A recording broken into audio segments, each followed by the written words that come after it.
وعلیکم السلام ورحمۃ اللہ وبرکاتہ۔ یہ بھائی پوچھ رہے ہیں کہ ولیمہ وغیرہ، عقیقہ وغیرہ اور اس طرح کی جو چیزیں ہیں تو کیا یہ عبادات میں آتی ہیں یا معاملات میں آتی ہیں؟ کیا قاعدہ ہے جس سے ہمیں پتہ چلے گا کہ یہ جو چیزیں ہیں وہ عبادات میں ہیں یا معاملات میں ہیں؟ دیکھیں، اصل بات یہ ہے کہ اللہ تعالیٰ نے نبی علیہ السلام کو کہہ دیجئے، اعلان کر دیجئے، قرآن میں ہے یہ، قل ان صلاتی و نسکی و محیایا و مماتی للہ رب العالمین لا شریک لہ وبذالک امرت وانا اول المسلمین۔ بے شک کہہ دیجئے میری نماز، میری قربانی، عبادات، میرا جینا مرنا، ساری ہی چیزیں اللہ کے لیے ہیں اور اسی کا مجھے حکم ملا ہے اور میں سب سے پہلے تابع دار ہوں اللہ کا، اور اس کا کوئی اللہ کا شریک نہیں۔ تو ان آیات میں بتایا گیا کہ جینا مرنا اور سارے معاملات ایک مسلمان کے اس کی نیت کے ساتھ اس پہ اجر ملتا ہے، حتیٰ کہ بندہ سوتا ہے اور سونا بھی عبادت بن جاتا ہے جب بندہ یہ نیت کر کے سوتا ہے کہ میں تاکہ صبح کی نماز وقت پہ پڑھ سکوں اور اللہ تعالیٰ کا ذکر اور اس کی عبادت کر سکوں۔ روزی کماتا ہے کہ مجھ پر اللہ تعالیٰ نے فرض کیا ہے کہ میں اپنی اولاد اور اپنی بیوی اور جو ذمہ داریاں ہیں ان کو اچھے طریقے سے پورا کر سکوں، تو اس کا نکلنا رزق کمانا بھی عبادت بن جاتا ہے۔ تو عبادات کی کوئی حصر نہیں ہے، یہ صرف احکامات کے معاملے میں جو ہے وہ فرق کیا جاتا ہے معاملات کا اور عبادات کا۔ عبادات جو جس کے ساتھ اللہ کی عبادت کی جاتی ہے اس کا حکم شریعت کے اندر موجود ہونا لازمی ہے، جیسے نماز پڑھو، روزہ رکھو، عقیقے کا حکم ہے، اور اسی طرح ولیمے کا بھی آپ نے حکم دیا ہے۔ تو یہ عبادات میں جس کا حکم آ گیا، شرعی نبی علیہ السلام نے حکم دیا ہے، تو وہ عبادات میں آ جائیں گی اور اس پہ اجر ملے گا۔ جو معاملات ہیں عام اور اس میں اگر ان کو اسلامی طریقے سے کیا جائے گا تو اس میں بھی اجر ہوگا۔ جیسے حدیث میں آتا ہے کہ نبی علیہ السلام نے فرمایا کہ بندے کو اپنی بیوی کے پاس جانے میں بھی اجر ملتا ہے ازدواجی تعلق میں۔ تو صحابی نے حیران ہو کے کہا کہ اس میں کیسے اجر ملتا ہے؟ فرمایا کہ اگر لو وضعہ فی حرام، اگر وہ حرام رستے میں حرام ریلیشن قائم کرتا ہے کسی غیر محرم کے ساتھ تو کیا اس کے لیے گناہ ہے؟ کہا ہاں۔ فرمایا اگر حرام میں وزر ہے تو حلال کے اندر جو ہے اس کے لیے اجر ہے، حتیٰ کہ حدیث میں آتا ہے جو اپنی بیوی کے منہ میں لقمہ بھی ڈالتا ہے اس میں بھی اس کے لیے اجر ہے۔ تو اجر تو موجود ہے۔ تو عبادات جو خاص ہیں، جو حکم ہمیں ملا ہے، جو عبادات ہیں، روزہ، نماز، یہ وہ، اس کے لیے جو ہے وہ خاص احکام ہیں اور طریقہ اگر موجود ہے شریعت کا تو اس کو فالو کیا جائے گا۔ معاملات کے اندر جیسے عقیقہ ہے، اس کے اندر کوئی تفصیل نہیں آگے بتائی گئی کہ گوشت کو تو خاص شکل میں توڑنا ہے، کچا کھلانا ہے یا پکا کے، وہ چھوڑ دیا ہے وہ معاملات میں کہ جو آسانی ہو پکا کے دے دیں، کچا تقسیم کر دیں۔ ولیمے کے اندر کوئی پابندی نہیں لگائی کہ خاص چیز پکائیں، کچھ بھی آپ ولیمے میں کھلا سکتے ہیں، دال روٹی بھی کھلا سکتے ہیں، بکری بھی ذبح کر سکتے ہیں، جو میسر ہو۔ تو اسی طرح جو ہے معاملات کے اندر جو ہے وہ ایک چیز کا حکم ہوتا ہے اور تفاصیل نہیں ہوتی، لیکن نماز کا اللہ نے حکم دیا کہ چھوڑ نہیں دیا، بتایا ہے، فرمایا صلو کما رأیتمونی اصلی، ویسے نماز پڑھو جیسے میں پڑھتا ہوں۔ پھر بتایا کہ تکبیر تحریمہ سے آغاز ہے، رکوع ہے، سجود ہے، پوری تفصیل ہے۔ تو یہ کچھ جیسے عبادات کی اگر تفاصیل ہوں، چاہے معاملات کے اندر بھی اگر تفصیل ہوں، تو اسی طرح جو ہے وہ کیا جائے گا۔ اور یہی تقاضا ہے لا الہ الا اللہ محمد رسول اللہ کا کہ اللہ کے علاوہ کوئی معبود برحق نہیں، اللہ کے علاوہ کسی کی عبادت نہیں ہوگی۔ اور نبی علیہ السلام جو ہے اطاعت تصدیقہ فیما اخبر، جو آپ نے خبر دی اس کی سچائی، اس کو سچا ماننا، و اطاعتہ فیما امر، جو اللہ کے نبی صلی اللہ علیہ وسلم نے حکم دیا اس کی اطاعت کرنا، و انتہاء عما نہا عنہ و زجر، اور جس سے روکا اللہ کے نبی صلی اللہ علیہ وسلم نے یا زجر فرمائی، ڈانٹا، اس سے باز رہنا۔ واللہ تعالی عالم۔ وعلیکم السلام ورحمۃ اللہ وبرکاتہ۔ یہ ایک بھائی کا سوال ہے کہ وکالت کے شعبے کے ساتھ کسی کا تعلق ہے، تو وکالت کے اندر جھوٹ کو سچا، سچ اور سچ کو جھوٹ ثابت کرنا جو ہے اسی سے وہ رزق کماتے ہیں، کہ ایسے لوگوں کے ساتھ اٹھنا بیٹھنا، کھانا پینا، ان کی دعوت قبول کرنا جائز ہوگا؟ تو جواب یہ ہے کہ وکالت بذاتی ہی غلط تو نہیں ہے، اگر اس میں فقراء، مساکین اور تنگ دست اور پریشان لوگوں کی مدد کی جائے اور نیت اچھی رکھ کر سچ کا ساتھ دیا جائے تو یہ بہت اچھا کام ہوگا، اور بڑا نیکی کا کام ہوگا. یہ تو بندے کے اختیار پہ ہے کہ بندہ ایک کاروبار کرتا ہے، لیکن اگر اس میں حلال ذریعے سے وہ کماتا ہے، جھوٹ بولتا ہے، جھوٹی قسمیں اٹھاتا ہے، تو اس کا تو وہ عام تجارت بھی حرام ہوگی. یہ تو بندے کی نیت پہ منحصر ہے. کوئی عمل جو ہے بذاتی ہی کوئی کسی چیز کو حرام نہیں کیا جا سکتا الا کہ شریعت نے اس کو حرام کیا ہو. محامہ جو ہے یعنی وکالت جو ہے یہ بذاتی ہی جو ہے حرام نہیں، اس کا استعمال جو ہے وہ اسے حلال اور حرام بنائے گا. دوسری بات یہ ہے کہ جب آپ کسی کے پاس مہمان جاتے ہیں تو آپ اس کے مکلف نہیں ہیں کہ آپ اسے کہیں کہ یہ کہاں سے پیسے لائے ہو. آپ نے تو یہودی ایک عورت کی بھی دعوت کو قبول کی ہے، تو دعوت قبول کی جا سکتی ہے. اس میں وہ بندہ گناہگار ہے جو میزبان کو، جو مہمان کو جو ہے غلط کوئی چیز کھلاتا ہے یا حلال روزی یا حلال رزق نہیں کھلاتا، تو وہ مجرم ہوگا اللہ کے ہاں.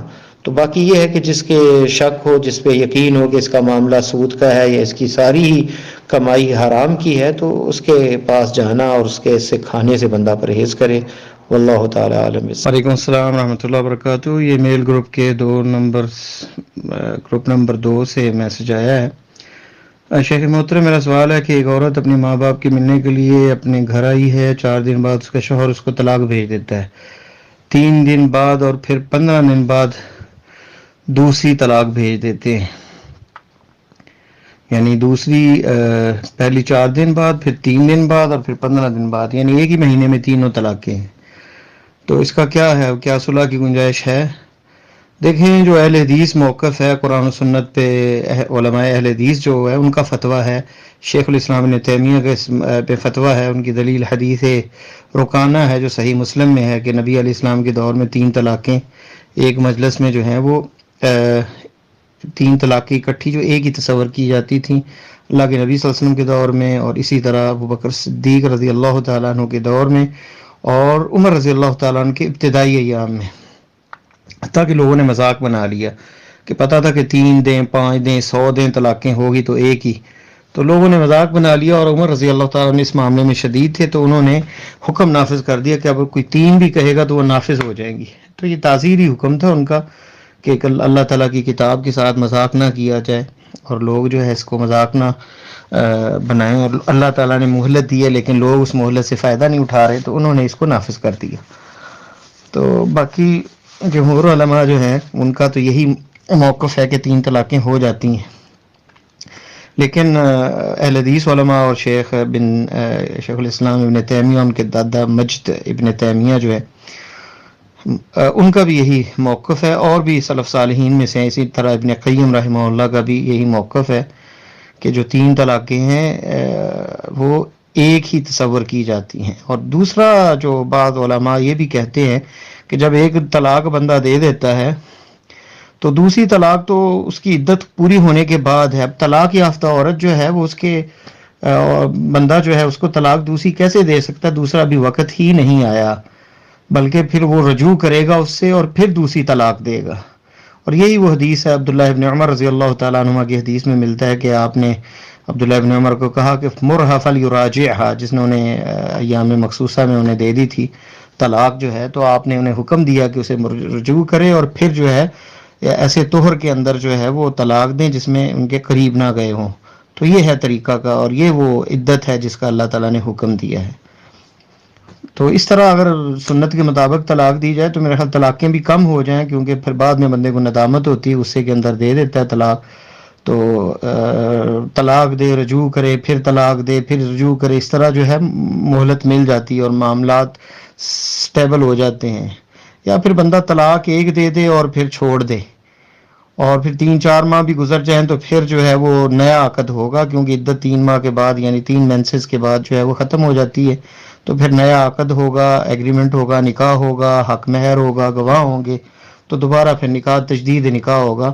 تو اور پھر اسی کے پاس وہ 3 جو آپشن وہ رہیں گے، 3 طلاقیں پھر نئے سرے سے رہیں گی. تو یہ طریقہ بہترین ہے اور یہی اپنانا چاہیے. تو یہ مذکورہ جو مسئلہ ہے اس میں ایک ہی مہینے کے اندر، کیونکہ 3 یا 1.5 مہینے میں، ایک پہلے مہینے میں 3 طلاقیں دی گئی، تو اس کا ایک ہی حکم ہوگا کہ وہ ایک ہی طلاق کا حکم ہوگا، کہ وہ 3 طلاقوں کا حکم اس میں نہیں ہوگا. تو لہذا وہ رجوع کر سکتے ہیں لیکن عدت کے اندر. اب عدت کیونکہ گزر گئی، 4 ماہ سے زیادہ ہو گئے، تو اب نیا ایگریمنٹ ہوگا، نیا نکاح ہوگا، تجدید نکاح ہوگا، اور حق مہر بھی اس میں دیا جائے گا، لکھا جائے گا، اور اس طرح رجوع ہو جائے گا نکاح کے بعد۔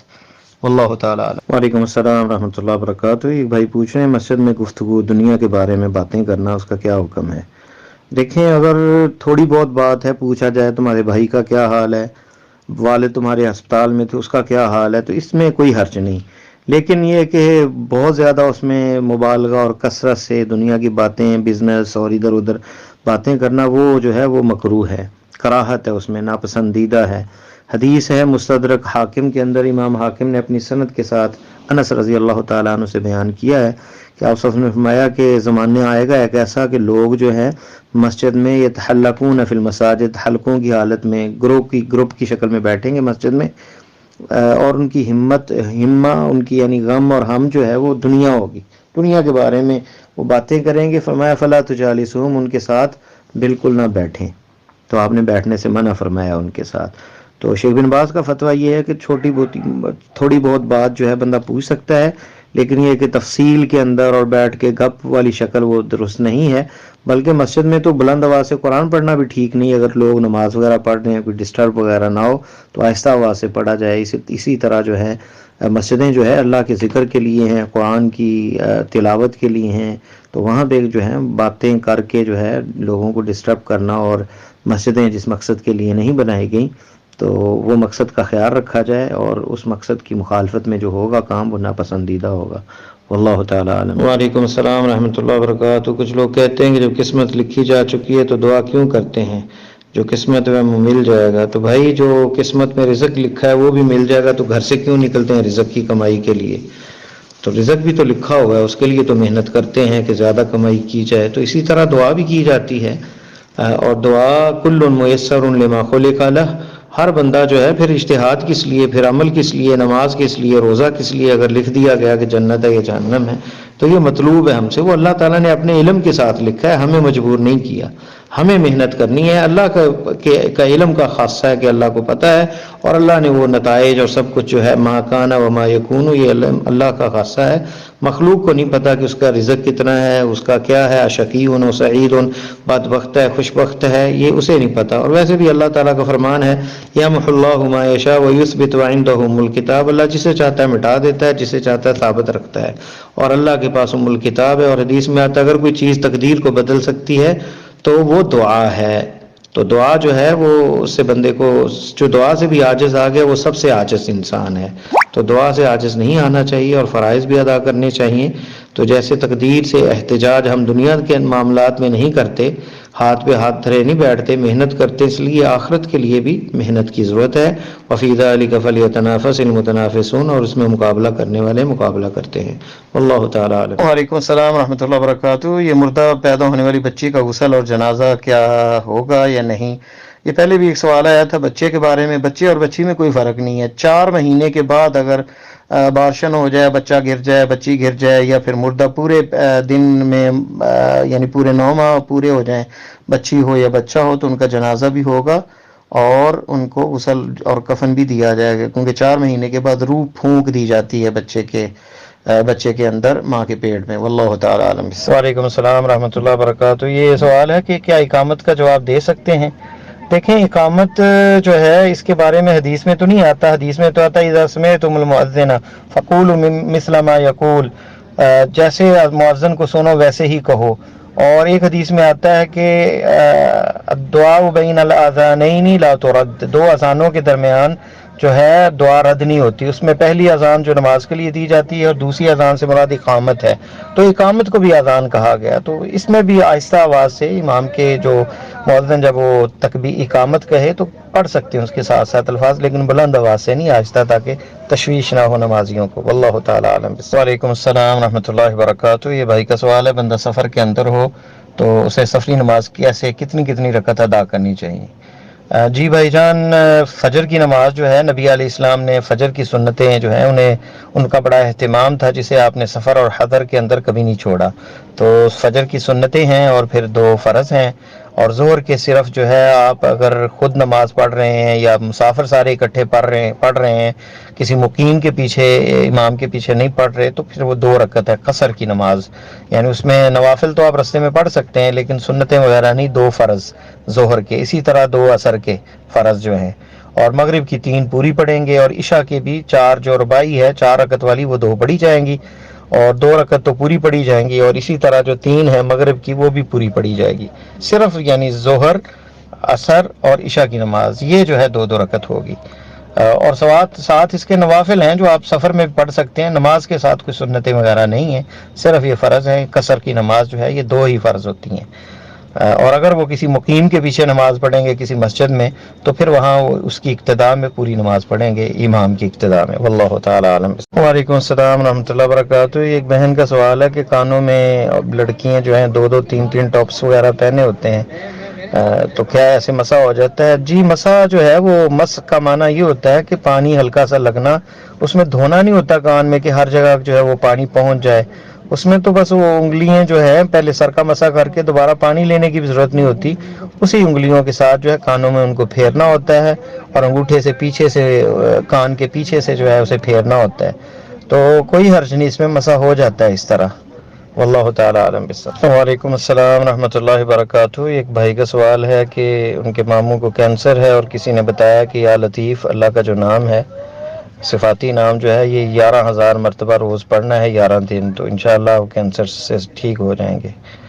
دیکھیں ایسی کوئی میرے علم میں تو حدیث نہیں ہے، ویسے اللہ تعالیٰ کے کلام میں اللہ کے نام میں برکت ہے، لیکن اس طرح مقرر کر لینی یعنی اس کی تعداد اور اتنی زیادہ 11,000 جتنے بھی اذکار نبی علیہ السلام سے وارد ہیں ان میں تقریباً 100 تعداد آتی ہے زیادہ سے زیادہ جو صبح و شام کے اذکار ہیں کہ 100 دفعہ جس نے پڑھا، اور 11,000 دفعہ اس طرح پڑھنا جو ہے اس میں تکلف نظر آتا ہے، اور اس پہ کوئی یقین کے ساتھ جو ہے یا دعوے کے ساتھ کہا بھی نہیں جا سکتا، کیونکہ دعوے کے ساتھ صرف احادیث صحیحہ کے اندر اگر کوئی چیز اس طرح موجود ہو تو یقین سے بات کی جا سکتی ہے، ورنہ کوئی بندہ یہ کہہ سکتا ہے کہ جی میرا تجربہ ہے اس طرح کر لیں تو فلاں کو فائدہ ہوا تھا، لیکن یہ نہیں کہ ہر ایک کوئی فائدہ ہوگا، فائدہ تو اللہ تعالیٰ کے ہاتھ میں، شفا تو رب کے ہاتھ میں ہے، وہ دینا چاہے تو ویسے دعا سے دے دے، اور دینا چاہے تو 7 دفعہ فاتحہ پڑھ کے ہی اللہ شفا دے دے، اور 11,000 دفعہ یہ تعداد کے اندر کوئی محسوس کرنا کہ جی اس میں ہی شفا ہے اور اس پہ جامد ہو جانا اور اس پہ اسے فرض کر لینا اپنے آپ کو، یہ مناسب نہیں ہے۔ اگر کوئی کہے کہ جی میں اگر 10,000 پڑھوں گا تو شفا نہیں ہوگی، 11,000 2 دفعہ ہو گیا تو کیا شفا نہیں ہوگی؟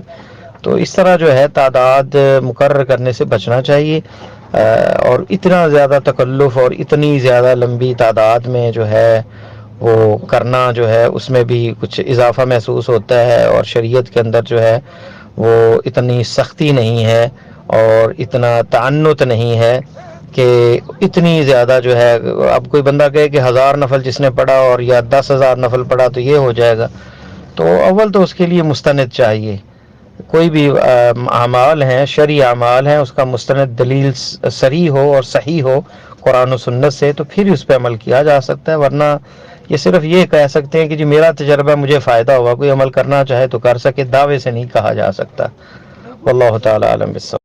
دوستو اگر آپ اس چینل پر نئے ہیں اور آپ چاہتے ہیں کہ اس طرح کے ویڈیوز کے نوٹیفیکیشنز آپ کو ملتے رہیں اور آپ ہماری اس طرح کی ویڈیوز دیکھتے رہیں، تو ہمارے اس چینل کو ابھی تک اگر آپ نے سبسکرائب نہیں کیا، سبسکرائب والے آپشن کو کلک کر کے سبسکرائب کر کے ساتھ ہی اس گھنٹی والے آپشن کو کلک کر کے اس آل والے آپشن پر کلک کر دیں تاکہ آپ کو ہماری ہر نئی ویڈیوز کا نوٹیفیکیشنز ملے اور آپ ہماری ویڈیوز دیکھتے رہیں۔